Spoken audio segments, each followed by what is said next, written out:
Cooking মেহফিলের আরও একটা নতুন রেসিপিতে আপনাদের সকলকে স্বাগত জানাই। আজকেও হাজির হয়েছি একটা দারুণ মজার রেসিপি নিয়ে। পোলাও তো অনেক রকমভাবে বানিয়ে খেয়েছেন, তো আজকে আমি যেভাবে পোলাওটা বানাবো আপনাদের আশা করছি খুবই ভালো লাগবে। আজকে বানাবো ডিমের পোলাও। পোলাওটা কিন্তু আজকে আমি একটু অন্যরকমভাবে বানাবো। এটা খুব সহজভাবেই বানিয়ে নেওয়া যায়। লাঞ্চ হোক কিংবা ডিনার, এই রেসিপিটা আপনারা খুব চটজলদি বানিয়ে নিতে পারেন। তো অবশ্যই রেসিপিটিকে লাস্ট অবধি দেখবেন। আর চ্যানেলে যদি নতুন হয়ে থাকেন, চ্যানেলটিকে সাবস্ক্রাইব করতে ভুলবেন না, আর পাশে থাকা বেল আইকনটিও ক্লিক করে দেবেন। তো চলুন রেসিপিটা শুরু করা যাক। ফার্স্টে এখানে আমি একটা কড়াই নিয়ে নিয়েছি। এই কড়াইটাতেই আমি আজকে পোলাওটা বানাবো। তো ফার্স্টে আমি এখানে দিয়ে দিলাম 1 টেবিল স্পুনের মতো সরষের তেল। তেলটা গরম হয়ে গেলে 2টো তেজপাতা আর 3টে লবঙ্গ ফোড়ন দিয়ে দিলাম। এবার দিয়ে দিলাম একটা মিডিয়াম সাইজের পেঁয়াজ কুচি। পেঁয়াজটাকে খুব ঝিরিঝিরি করে আমি কুচিয়ে নিয়েছি। এবার পেঁয়াজটাকে একটু ভেজে নেব যতক্ষণ না পেঁয়াজ থেকে একটা সুন্দর কালার এবং গন্ধ বের হয়। পেঁয়াজটা ভাজা হয়ে গেছে। এবার এর মধ্যে দিয়ে দিচ্ছি 2 চামচ আদা রসুন এবং কাঁচা লঙ্কা বাটা। 3টে কাঁচা লঙ্কা দিয়েছিলাম। এবার এগুলোকে ভালো করে একবার ভেজে নেব যতক্ষণ না আদা রসুনের কাঁচা গন্ধটা চলে যায়।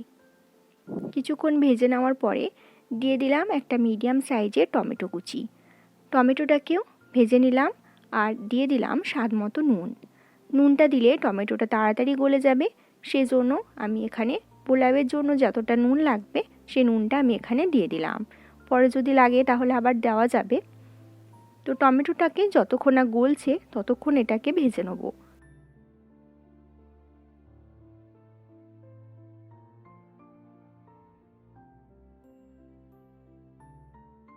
দেখুন টমেটোটা একদম গলে গেছে। এই পর্যায়ে আমি দিয়ে দিলাম এখানে 1 চামচ ধনে গুঁড়ো।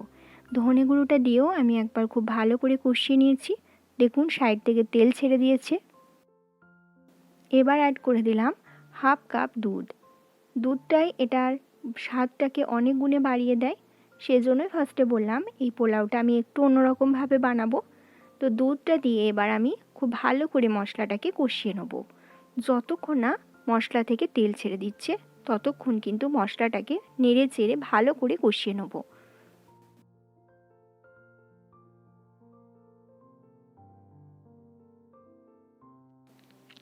মশলা থেকে অলরেডি কিন্তু তেল ছাড়তে শুরু করে দিয়েছে। আর মশলাটা দেখেই নিশ্চয়ই বুঝতে পারছেন কত সুন্দর কালার হয়েছে এবং কতটা লোভনীয় লাগছে দেখতে। আপনার মশলা কিন্তু যত ভালো কষানো হবে আপনার পোলাওটাও কিন্তু তত টেস্টি হবে। এখানে আমি ইউজ করেছি 1 কাপ গোবিন্দভোগ চাল। চালটাকে আমি 10 মিনিটের জন্য ভিজিয়ে রেখেছিলাম। তার আগে চালটাকে ভালো করে ধুয়ে পরিষ্কার করেও নিয়েছিলাম। তো এবার চালটাকে মশলার সঙ্গে খুব ভালো করে ভেজে নিতে হবে। যতক্ষণ না চালে এই যে জল জল ভাবটা রয়েছে, যতক্ষণ না এই জল জল ভাবটা চলে যায় ততক্ষণ কিন্তু চালটাকে মশলার সঙ্গে ভেজে নিতে হবে। দেখুন চালটা অনেকটাই ভেজে নেওয়া হয়ে গেছে। এই পর্যায়ে আমি এর মধ্যে অ্যাড করে দেবো 1 চামচ গরম মশলার গুঁড়ো। গরম মশলার গুঁড়োটা কিন্তু অবশ্যই আপনারা এই স্টেজেই অ্যাড করবেন, তাহলে পোলাওয়ের স্বাদ কিন্তু অনেক গুণে বেড়ে যায়। মশলাটা দিয়েও আর একবার ভালো করে নেড়ে চেড়ে নিচ্ছি। এবার এর মধ্যে অ্যাড করে দিচ্ছি জল। এখানে আমি গরম জল ইউজ করেছি। 1 কাপ চালের জন্য আমি এখানে 2 কাপ জল ইউজ করেছি। এবার জলটাকে আমি ফুটতে দেবো।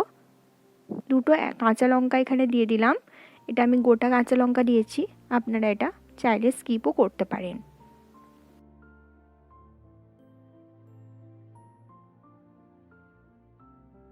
যখন দেখবেন চালটা এইভাবে উপরে উঠে এসেছে তখন এর মধ্যে অ্যাড করে দিচ্ছি গোলমরিচ গুঁড়ো।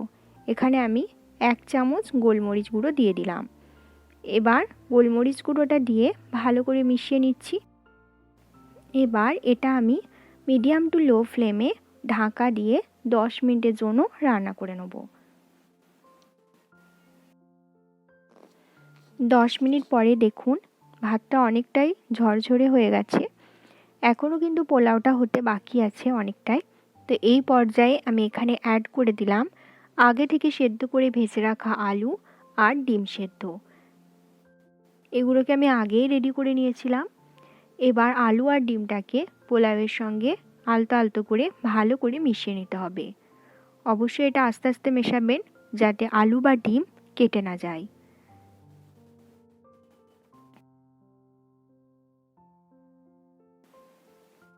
দেখুন আমি ভালো করে মিশিয়ে নিয়েছি। এবার এর মধ্যে অ্যাড করে দিলাম ঘি। এখানে আমি টোটাল 2 চামচ ঘি ইউজ করেছি। আপনারা এটা বাড়িয়ে বা কমিয়ে নিতে পারেন। দিয়ে দিলাম পেঁয়াজের বেরেস্তা। এবার সব কিছুকে আবারও একবার খুব ভালো করে মিশিয়ে নেব। পেঁয়াজের বেরেস্তাটা আমি আগেই তৈরি করে রেখে দিয়েছিলাম। এটা ভালো করে মিশিয়ে নিলেই তৈরি হয়ে যাবে আজকের রেসিপি ডিমের পোলাও। এটা দেখতে যেমন সুন্দর, খেতেও কিন্তু খুবই মজার হয়। একবার হলেও বাড়িতে অবশ্যই একবার বানাবেন এবং আমাকে জানাতে ভুলবেন না। খুব ভালো করে আমি মিশিয়ে নিয়েছি। এবার গ্যাসের ফ্লেমটাকে অফ করে এটাকে 10 মিনিটের জন্য দমে রেখে দেবো। এবার এটাকে আমি সার্ভ করে নিচ্ছি। দেখুন কতটা ঝরঝরে হয়েছে পোলাওটা, আর দেখতেও কতটা লোভনীয় লাগছে। তৈরি হয়ে গেল আমার আজকের রেসিপি ডিমের পোলাও। আশা করছি রেসিপিটা আপনাদের ভালো লেগেছে। এরকম আরও নতুন নতুন রেসিপি দেখার জন্য অবশ্যই আমার চ্যানেলটিকে সাবস্ক্রাইব করে রাখবেন। দেখা হচ্ছে বন্ধুরা এরকম আরও নতুন নতুন রেসিপির সঙ্গে। ভালো থাকবেন, সুস্থ থাকবেন। নমস্কার।